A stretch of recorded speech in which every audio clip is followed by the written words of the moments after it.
Hello, everyone, and happy holidays. Welcome to the Bay Area Content Marketing Meetup. I'm pretty certain this will be the last gathering for 2022, but we have a lot planned for next year, both here on Zoom and in person. If you haven't heard, Twitter has changed ownership, so let that sink in. Get the joke? I see some bad smirks. Laurie's laughing.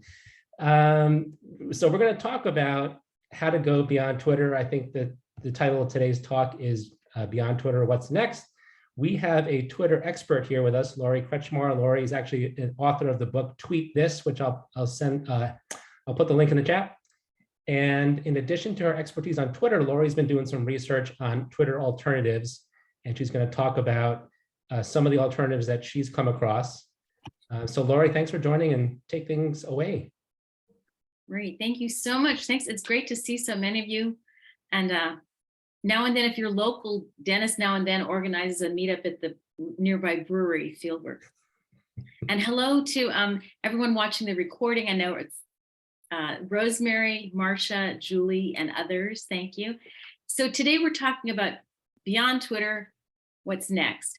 And before we show you some slides, I just want to acknowledge that for many of us, content people, it's a sad time because we've invested years and years and years into this thing called Twitter and have gotten attached to it. So I was feeling melancholy, and then someone said, you know what, you're devastated. I thought that it's true. I admit it. I'm a little bit devastated. I wrote a whole book about Twitter. Yeah. And someone else said, you know, this is like a forest fire where it's scary and unknown, but it could lead to new growth and wildflowers. So with that spirit, I found a few wildflowers out there to share with you. So Dennis, if we could start the slides, that'd be great. Sure thing. So I'm gonna share some comments and then take Q&A, and then I know we have collective brilliance in this audience. So we're doing Beyond Twitter, What's Next? If we could go to the next slide. Thank you. So as I mentioned, some of us do feel melancholy. So ask yourself as you're thinking about what's next. So what do you seek? Who are your target audiences? And I'll tell you 3 of my criteria. So number 1, I'd like it to be professional in nature, that it's a good outlet for professional and business. Other things as well, but I don't want to waste my time, if you will, on just something silly or for fun. I wanted to serve my business purposes, find new clients, see my work friends. And then 2, I'd like it to be friendly and civil. Number 3, I'd like it to be easy to use. So those are my 3 main criteria. If we could go to the next slide. So the good news is, like you can see with the ice cream picture on screen, you do have choices. There are many flavors. None is like Twitter exactly, but you know, Twitter's been around 16 years, unbelievably. So it's been around a long time, and as you know, it has a huge following. I do not think it's going to go away tomorrow, and it still can be useful, especially if you want to let people know what you're doing on these other platforms. But we'll get to that. So today I'm going to just very briefly talk about the first 4: Hive, Tribal, Counter Social, and Project Mushroom. And then I'm going to focus on Mastodon and Post News, because those, frankly, meet my criteria. So we just stay here for a moment. Hive, from what I've heard, is pretty social. It kind of feels like Instagram. So I have not delved into Hive. Tribal was started by a guy named Omar Rivero, and he's a proud founder of this group, Occupy Democrats. So it's going to have a strong political bent. And then Counter Social, you know, just last night I was thinking, like, you know, that name, it sounds pretty friendly, right? I thought, gee, maybe I should go put an account over there. And if you haven't gone over there yet, when you do, you get this notification on screen. It says, "Congratulations, Earthling, you have arrived. No trolls, no abuse, no ads, no fake news, no foreign influence ops. Next gen social media, which sounds kind of clever. And I looked at, well, who's running it? Well, it's someone who goes by the nickname The Jester, and he says he's a gray hat hacktivist. So as they say, your mileage might vary. So that didn't sound quite right to me. Now, for all the people interested in climate, which, you know, an increasing number, especially younger generation, there's now something called Project Mushroom, and you can get on the wait list. I heard about it from Rich. Thank you, Rich. They're trying to raise a couple $100,000 on a Kickstarter right now. And it's part of this larger group called Currently, which is described as a global network of journalists and scientists focused on climate justice and equity. So Project Mushroom looks interesting. They're also going to be using Mastodon. Moving right along over to Mastodon, a Mastodon slide. So we have this slide courtesy of Rosemary Briscoe, who's a longtime sponsor through her company To the Web of this very group. And she pointed out, look at this incredible trend data for searches of Mastodon. You can see it's dramatically, exponentially exploded recently. And if we go to the next slide, there we go. Okay, upper left on your screen. If you haven't yet learned this new word, you will when you explore Mastodon. The word is Fediverse. Think a universe of federations. Maybe, you know, Star Trek used to talk about federations, right? So at first, now some of you know this phrase, but some of you don't. So I'm going to take a moment to explain it. First, it seems like, what the heck, you know, another weird word. What does this mean? And it basically means it's a collection of these independent groups. There's no one central owner. There's no corporation that's running this, which some people find very appealing, that it is very decentralized. And a Fediverse, again, just means that kind of a collection. And in fact, people say our emails that we all use, our emails are essentially a Fediverse, because when you send an email, you know, it doesn't matter to me whether you're using Gmail, Outlook, Yahoo, Hotmail, your corporate email. Our emails do essentially talk to each other. So that is a Fediverse. Now, one of the first things when you get to Mastodon, you'll hear many people say it's a confusing user interface, and it's really not for the, it's not the beautiful user friendliness you get when you use Google, for example. And one of the first things you're asked to do, I have an account, so you're kind of peeking at my account here on screen. But one of the first things you asked to do is to choose a server, and they sometimes call it an instance. So all of a sudden, like, you log in and it says, which of these 60 things you want to be on? And typically you may have no idea. So I just went for something that was kind of friendly and upfront, focused. It seems largely on social media. It's called mastodon.social.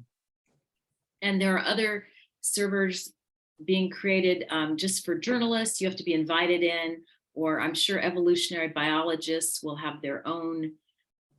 There's certainly a lot of artists, gamers. There's all these different servers, or they call them instances, and you can switch. So people say, you know, don't be freaked out that you can't switch later.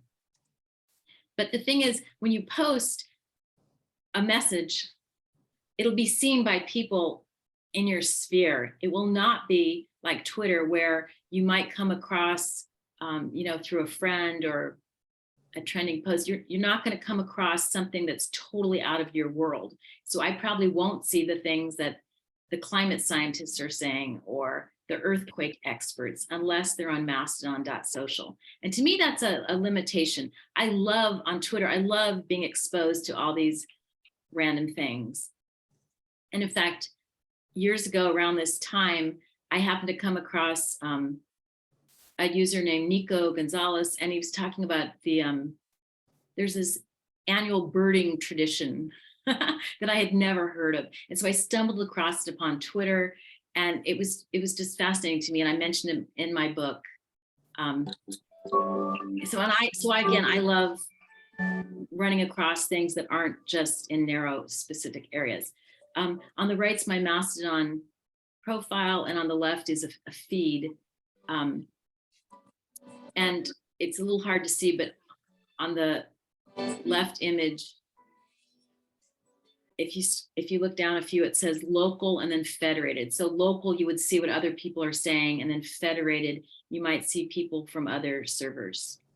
So that's Mastodon. Now you don't have to just pick one. You could have a Mastodon and some others. Again, the folks at Project Mushroom are saying they're going to be on several servers over at Mastodon. Okay, so that's a taste of Mastodon. Now let's move over. Next slide, please. Thank you.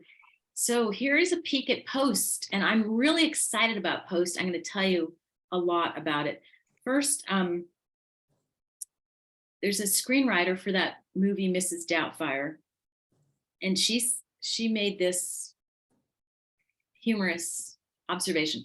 She said, Mastodon is IKEA assembly instructions. Post, oh good, I heard a giggle. Post is an Eames chair delivered right into your living room. Now I'd heard of an Eames chair, but didn't know if I'd actually ever sat in one. So an Eames chair is a $6,000 luxury chair that comes with an ottoman. So you get what she's saying. She's saying one is Mastodon's IKEA, build it yourself. Post is delivered to your living room.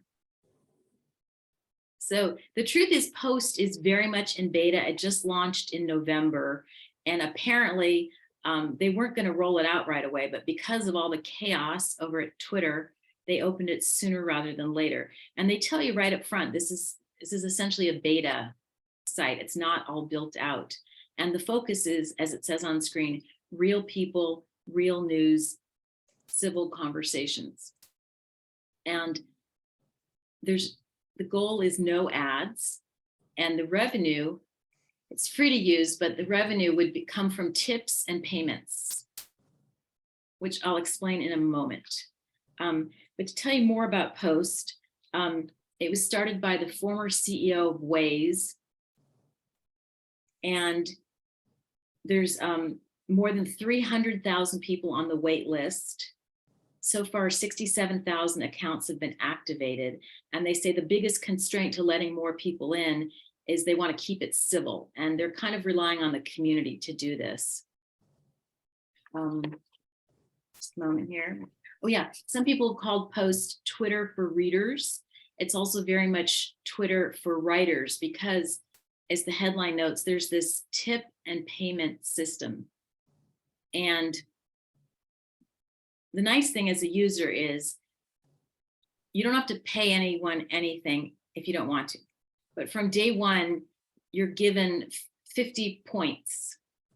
And on my screen, if you can read in the really small font there, it says 97 points because they just gave us another 50. And so if you read something that you really like, or someone posts a picture of their dog, if it evokes something, if you want to, you could leave them a tip. Now, believe it or not, points are roughly only worth a penny, but someone can do the math for me here. There's some discounts, but right now I have not purchased any points. So I'm talking about the points on Post, okay? And if I did want to buy more points, right now it's $4.20 to buy 300 points. So I've been talking about as a consumer, like if I like something, I can tip. One of the goals with this site is that publishing companies like the Washington Post, and pick your favorite paper, that they will be on here, right? Today, there's Reuters and ProPublica just joined. The idea is that you could be reading an article, and let's say you don't subscribe to the Washington Post. Maybe you subscribe to your local paper, but not the Washington Post. But there's some article that's very much of interest to you. You see it on Post. You could pay make a payment essentially and read the whole article. And the big attribute here is that you're in the news feed, you're on your app, and you're reading what you want. Because the industry trend is that especially younger consumers do not go to the NewYorkTimes.com or the San Francisco Chronicle.com to get their news. They want to read it in the feed. Meanwhile, Facebook has deprioritized news, and I've heard they're no longer paying publishers for content. So some people are seeing less and less news, or they're seeing rumor and all that. So I personally like that Post is trying to come up with a way for more people to see news and a way for journalism to get compensated. Now, any one of us, and we have a lot of writers in this group, as well as graphic designers, you could post something and you can decide if it's longer than 280 characters, you can decide if you want to put a paywall up so that if someone wanted to read the whole thing, they would need to pay. So I find this really intriguing. You can tell I'm even a booster of this site. I'm excited at the potential. So those are some thoughts. I could go on and on. If we go to the last slide, well, let's stay here for a moment. Actually, sorry, Dennis. In the middle of the screen is my profile. So again, it looks kind of similar to Twitter, right? And there's links at the top there. I added links over to Twitter and Instagram and LinkedIn. And then on the right of the screen happens to be the feed. It was some photo somebody published the other day. And you can, there's a general feed, and then there's the feed of the people you follow. And the ethic right now, especially because it's small-ish, it's very community driven, and people are just so thrilled to be in a place that's more civil than current Twitter. And it's also very dog friendly environment. And there's this hashtag dogs of Post. So my brother just got on Post, and he said, hello, my first post. And I hinted that he might want to post a picture of his dog. He put up a picture of his dog, and he immediately got 18 likes. I was a little bit envious. But the dog people are very enthusiastic. There's also cat people. So you heard me talk earlier, I want a business-focused environment, but there is also, it's not just business. So I'm just about ready for Q&A. If we can go to the next slide. Thank you, Dennis. So and we can even take down the Q&A slide. Just face each other. To kick off Q&A, we have a question from Rosemary Briscoe. She wanted to know, so I'm going to address that and then ready to take questions. Rosemary wanted to know what are the best ways if you are going to leave Twitter? And my suggestion would be, you want to leave a signpost. You don't want to just abandon as if you were never there. At minimum, you want to update your profile. In fact, today, if you have these other accounts, whether it's Hive or Mastodon, you can go ahead and update your profile on Twitter, which I've done. And so, you could say, find us on Instagram or look for us on Post. So you want to give a signpost to people, and then it's up to you whether you want to delete old tweets or not. That's my answer for Rosemary. So I'm happy to try to tackle your questions. I know collectively we are brilliant. So if I don't have an answer, maybe someone else here does. And thanks again. I really appreciate this opportunity. So thank you, Dennis. Thanks so much, Laurie. We have a question from Eva. Yeah. So Laurie, I just wanted your assessment of Twitter. I know things are, but just what are your thoughts and what do you think is going to happen? Let's see. It's like, how much time do you have? I'm kind of, what's the word? I'm kind of dumbstruck by how much Elon Musk has thrown out the window. And I try to avoid this topic, Eva. So, but it's pretty shocking that and many other people have said this, that someone has so much money, he can buy up, essentially it has been a town square.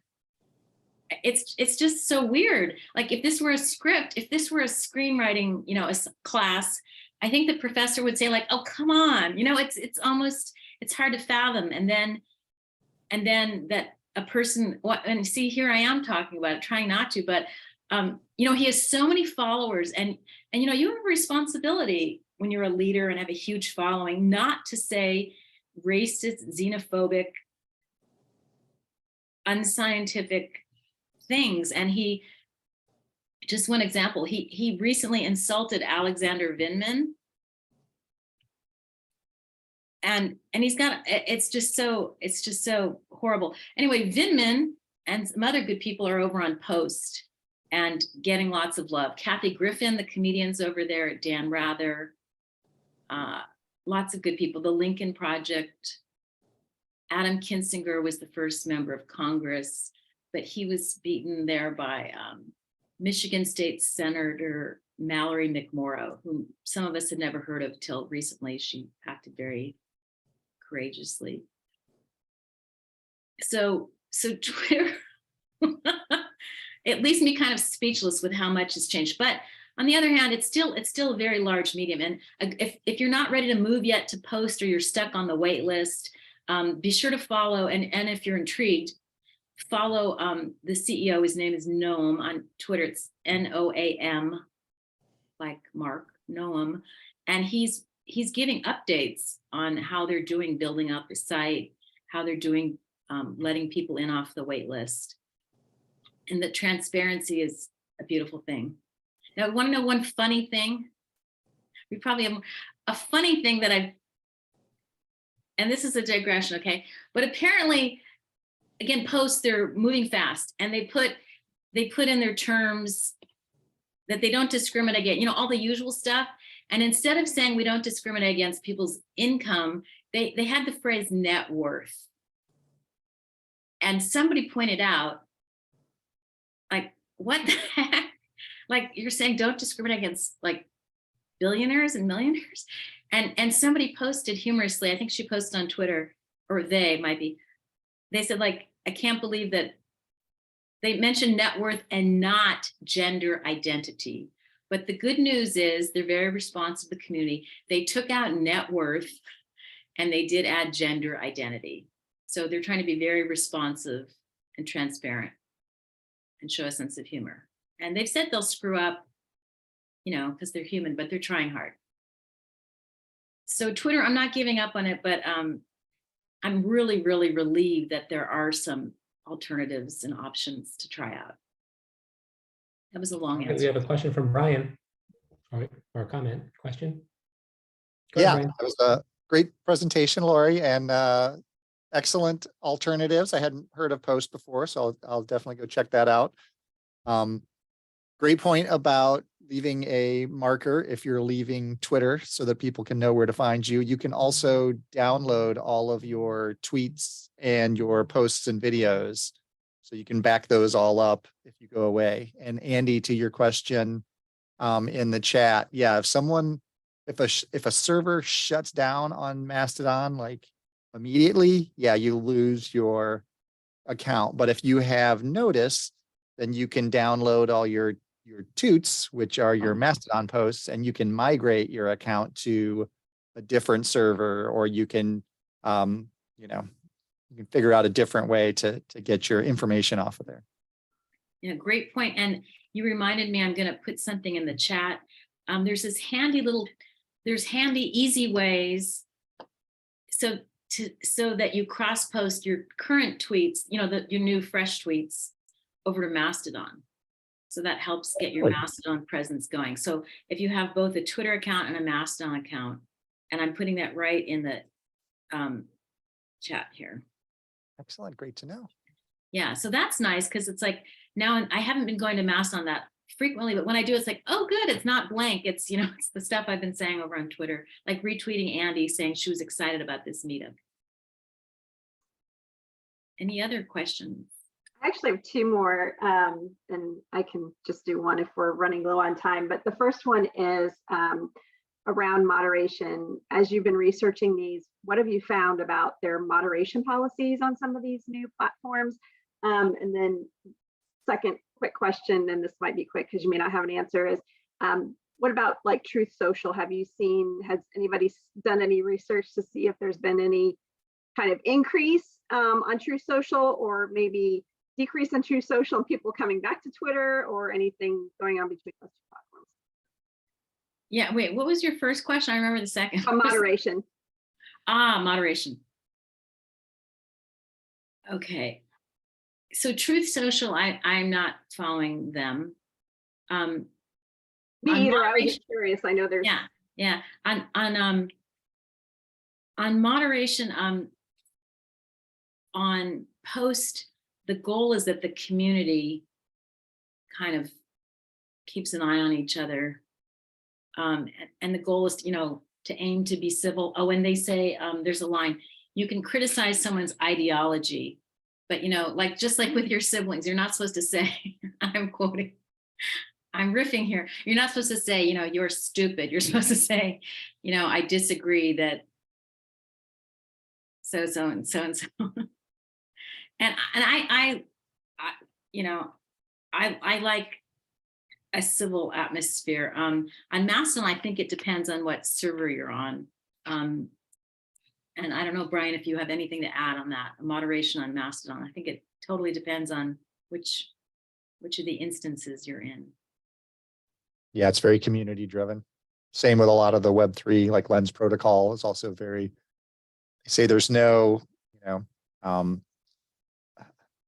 there's no content that will be removed unless the community wants it removed. So.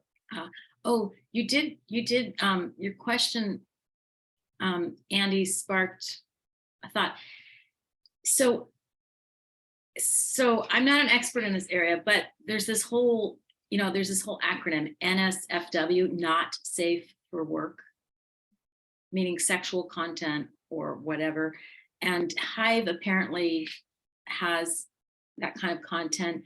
Twitter apparently, they've talked about having a lot more porn and adult stars getting new accounts. I don't really know much about that, but the stuff you won't see on LinkedIn, which is, the more professional audience.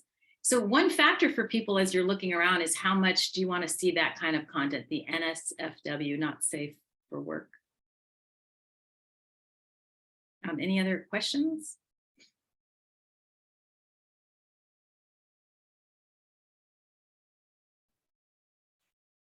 And I know Rich always has opinions. Rich, anything you want to add or comment on? Well, it's funny. This is the catalyst for me to set up my post, because they sent me the beta email. So I've been going through that, and it occurs to me, I said, there are a lot of lessons here to learn in what actually constitutes freedom of speech. In that it's an advertiser's freedom not to advertise on a platform. That doesn't mean that Apple is somehow running afoul of our Constitution. I'm optimistic that these other channels might not devolve, but I'm also not ready to pull up stakes. So I've been reluctant to jump on posts because it's like, I don't have time to do what little I do on Twitter as it is, So one thing you haven't mentioned, I'm curious for input from folks on how they view LinkedIn, because I was skeptical when the folks in Redmond bought them, but I actually think in the ensuing years, LinkedIn's got even better. And is that, granted, it's not that same quick, timely, it's a different, I think, use case, platform, et cetera, than Twitter or these Twitter alternatives. But any thoughts, Laurie and others, on the role that LinkedIn might play in helping, maintain community connection in a safe, professional way? Yeah. Well, that's a great and huge topic. Could be a future meetup, right? But before I talk about LinkedIn, and I see some hands. Yeah. You reminded me of a few things to know about Post. So the one thing, if you only remember one thing today, since we're content people, I highly recommend that you do get on the Post waitlist if you're not already. You just go to post.news. That's it, post.news. And the backers are, the biggest shareholder is Noam, the former CEO of Waze. And then Scott Galloway, who's highly visible on Twitter and in podcasting and everywhere. And he wants to be super ubiquitous. He's an investor. Kara Swisher is advising, and Noam has written about and given podcasts to Kara about, he went to some venture capitalists, and he said that he went to the top ones, and the fastest to respond was Andreessen Horowitz. And within 1 week, there was money in the bank.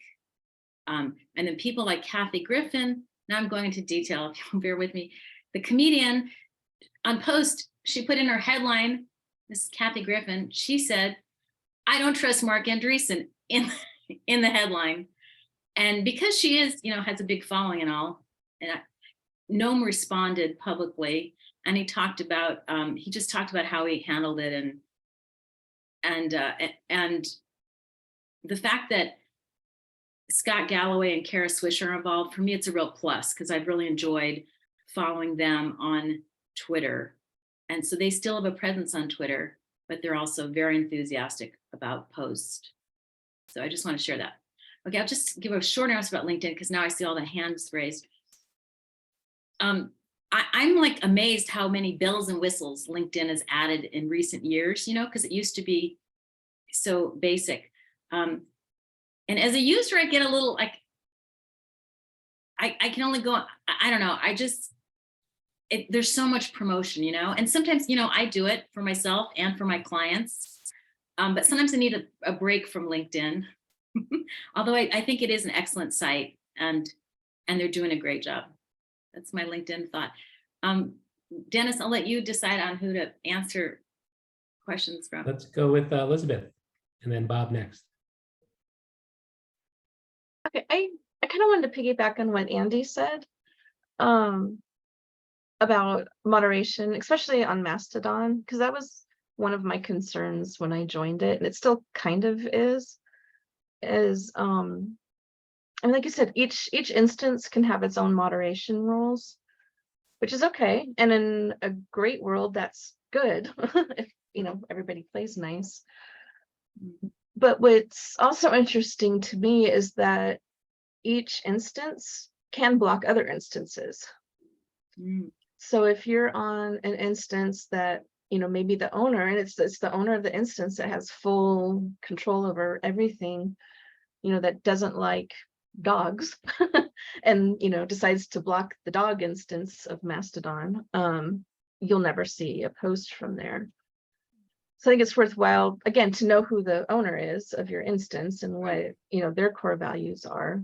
It also kind of made me interested in just creating my own instance, because the cost for that is roughly the same amount for Twitter Blue. Wow, So yeah. I would rather spend the $8 a month and have my own instance and maybe invite a couple friends in.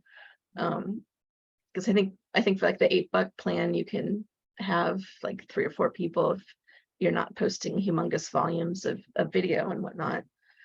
And on the flip side, I'm also a photographer and an artist.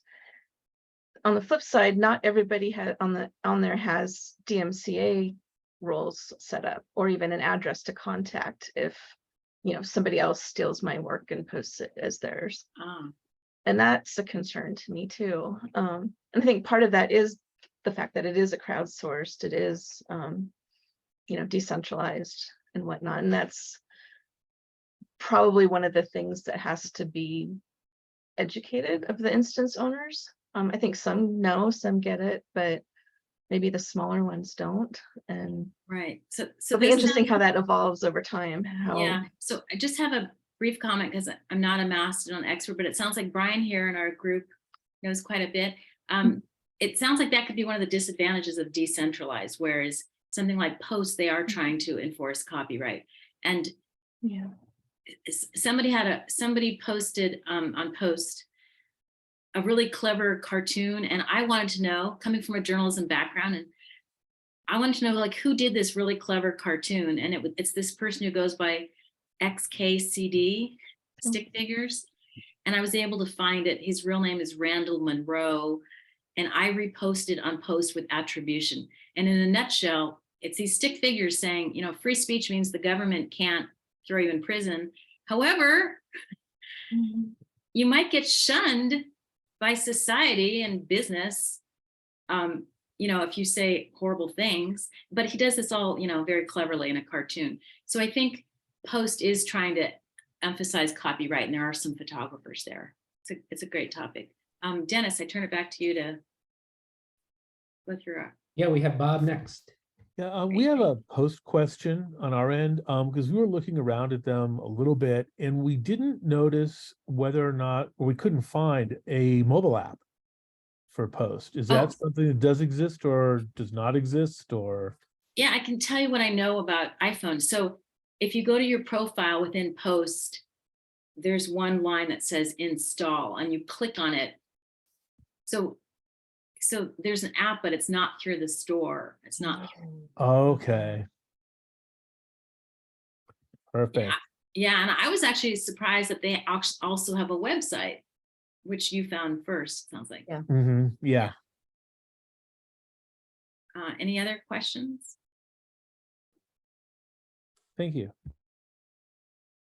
You're welcome. We have one in the chat from Kristen. Kristen, you want me to read your question or would you like to speak it? Sorry, with the mask, I wasn't sure it'd be easier to hear me, but I work in the healthcare space. So for the second question, I'm just sort of interested if healthcare is flocked to any one particular platform. Yeah, that's a great, you have great questions. I wonder if the group has answers. You have 3 really good questions. In fact, so I don't know where the healthcare folks are going, but I've really appreciated on Twitter, especially the last couple of years, hearing from healthcare experts. It's a real public service, you know. I also see there's a number of people in the healthcare field that I follow, and I do also see them trying to get to Mastodon. I think that not everybody in the healthcare field is on board with that. So I think they're trying to make it happen, but I don't know how successful that effort is.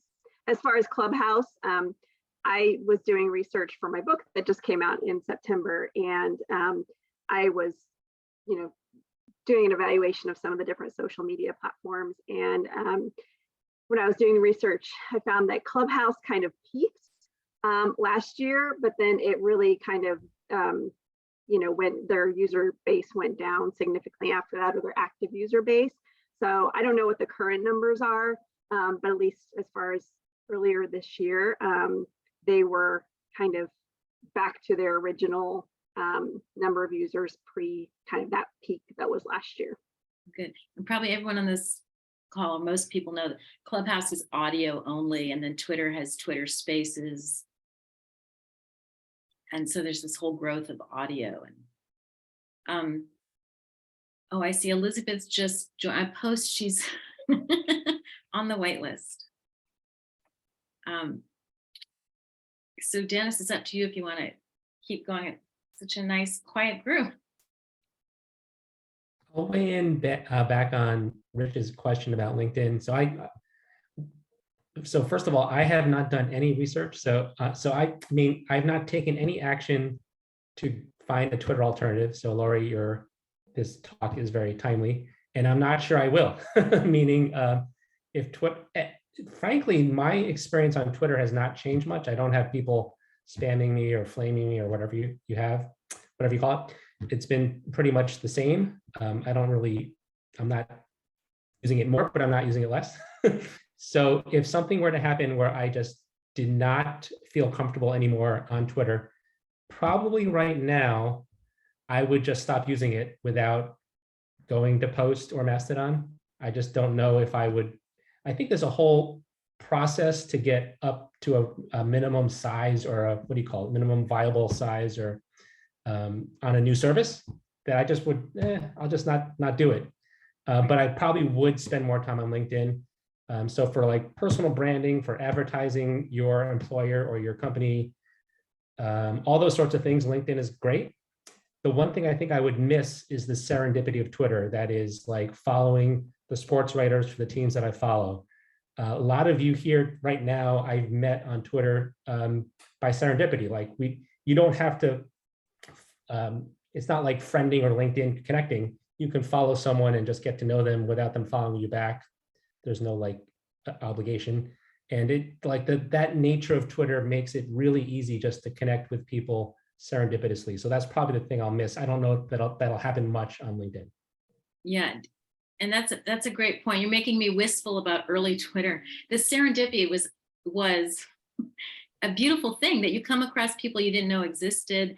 And it's not like, it's beyond the people you went to high school with and junior high and elementary. Right. I just one note, I have 2 Twitter accounts. So I have my hijinks marketing, which is my business related. Sometimes I post some personal stuff on there. But then I also have a personal account and I have far fewer followers on there. I follow, Law and Order and, FBI shows and Food Network and some political stuff. And I'm seeing very different changes on the 2 different accounts. So my hijinks business focused account, I haven't seen too many changes on. On my personal account, I'm seeing far fewer posts from the accounts that entertain me, and I'm seeing far more posts from accounts that I don't even follow, accounts that I don't want to see their content.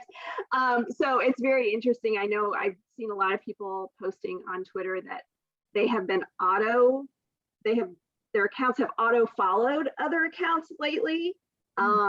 They aren't doing it, but somehow they're automatically following some accounts that they didn't choose to follow. So I don't know what's going on there with their technical team or whatever, but I'm seeing very different things on my 2 different accounts. Wow. Sure, lists really make a big difference because I pretty much just look at Twitter through TweetDeck where I've got lists set up as opposed to the general feed. And I think that does make a big difference because the lists are a lot more consistent and they're the people you've, actually put there. But Yeah. So, all that we all hear that we're supposed to embrace change, all that stuff. Yeah. Yeah. So if you're at all curious, I do suggest that you tiptoe over to Mastodon or Post or Project Mushroom or a combo, because the easiest way to build followership is in the early days. And like Dennis, you did such a great job on Twitter. And on Twitter, I was telling all my clients and not really building my own profile. And it gets, with any, it's just easier in the early days. So that was one of the reasons that I wanted to establish some accounts to follow my own advice. Oh, I have a LinkedIn tip that I put in the chat. On LinkedIn, as I said, they keep adding bells and whistles, and now and then they'll just add some new feature, and they have this option now called featured. And you might all want to go look at your profiles. Are you using this option called featured? It is on mine on LinkedIn.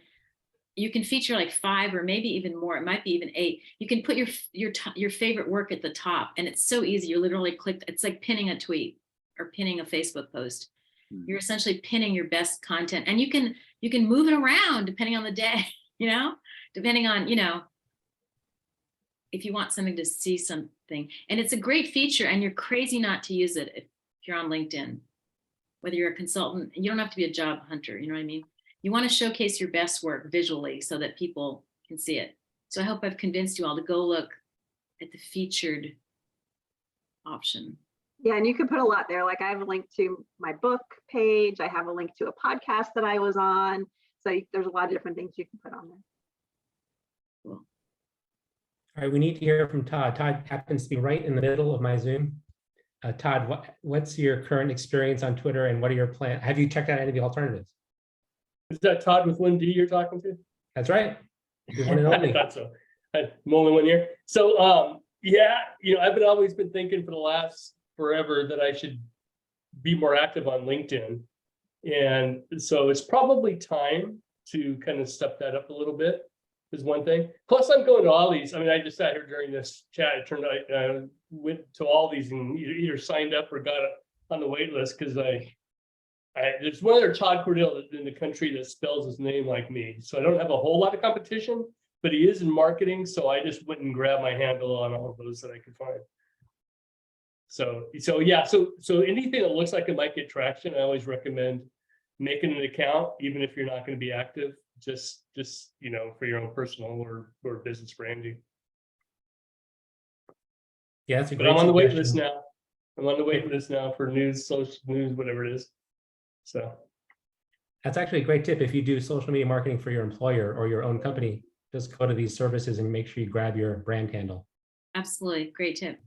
Thank you, Todd. yeah, I did that.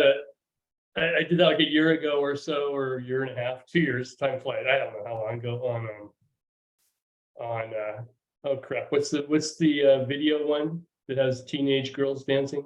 TikTok. Thank you. I'm getting old too, so I forget these kind of things.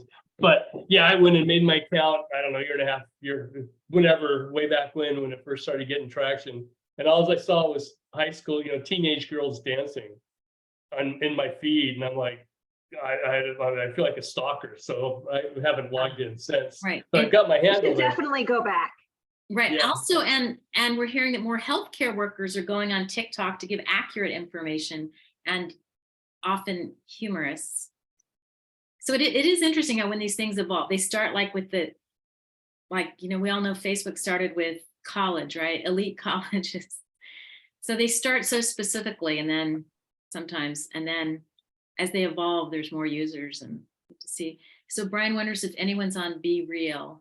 Oh God, I'm not, but the whole idea of Be Real, from what I understand. I'm gonna take mine right now.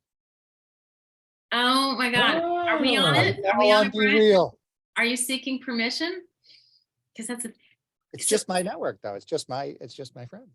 So it You doesn't know, really. TikTok has added that functionality. They call it TikTok Now or something like that, where it's the same thing as Be Real. But people are like, what in the heck is this? And Brian, do you want to really TikTok. explain Be Real? Who else is on Be Real besides Brian? Do you want to explain it really briefly? Yeah, so once a day it prompts you, and then you have a 2-minute window to take a picture with your front facing and your rear facing camera at the same time. And it just shares that picture with your friends, and then you see what their picture at that same time is from both of their cameras. And you can take it late, but it flags you as being late and you're not as real then. So, and then it only lasts for the day. And then you can look back at your Be Reals, but you can't see anybody else's. So how do they monetize that? What's the point? Yeah, there are ways to like explore other people's who are not in your network and look at their Right. Be Reals, and then they have some ads within that. But I don't know that they've really monetized it very much at this point. They're just Yeah. signing up. Like all of my kids are on it. All of my kids use it. Huh. And by kids, you mean your college students? Yes. Yeah.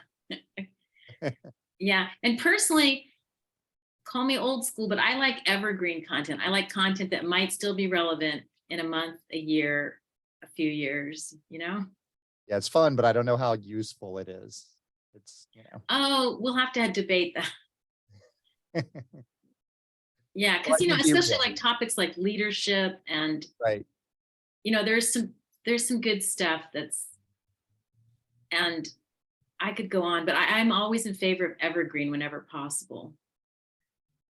Yeah, I was saying Be Real. I don't know how useful that is, but yeah, I Oh agree yeah, with for Be you. Real, I'm not on Be Real, right? I created my account.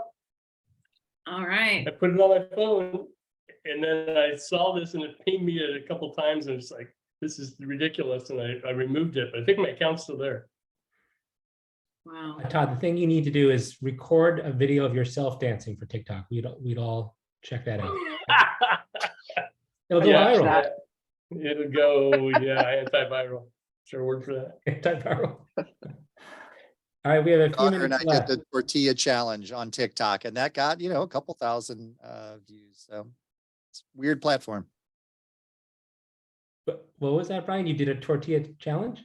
Yeah, tortilla challenge where you fill your mouth with water and then you slap each other with tortillas until somebody bursts out laughing and sprays water all over the place. Had not heard of that one. Kids love it. Got it. And the If- algorithm If you're is, the one, oh, if you're the one hitting with the tortilla, aren't you gonna get splattered with the water though? Or is that the whole point? like those, yeah, the challenges aren't really well thought out, but you know, they're fun. All right, Laurie, I'm going to put you on the hot seat. So to close us out, give us all one final thought to think about Twitter alternatives in 2020 as we head into 2023. Go to post.news. You'll find serendipity, smart people, civil, dogs, cats, and I'm sure other interesting things. And look, make sure if you go that once you get through the wait list, make sure you follow Laurie as your first step. Please do. And I stuck with my same Twitter handle, LK here. It's probably smarter to get your real name. But what can you do? But thank you so much, everyone. Thank you, Dennis. This has been fun. And you guys are great. Happy holidays. Happy holidays, everyone. We'll see you next year. Thanks.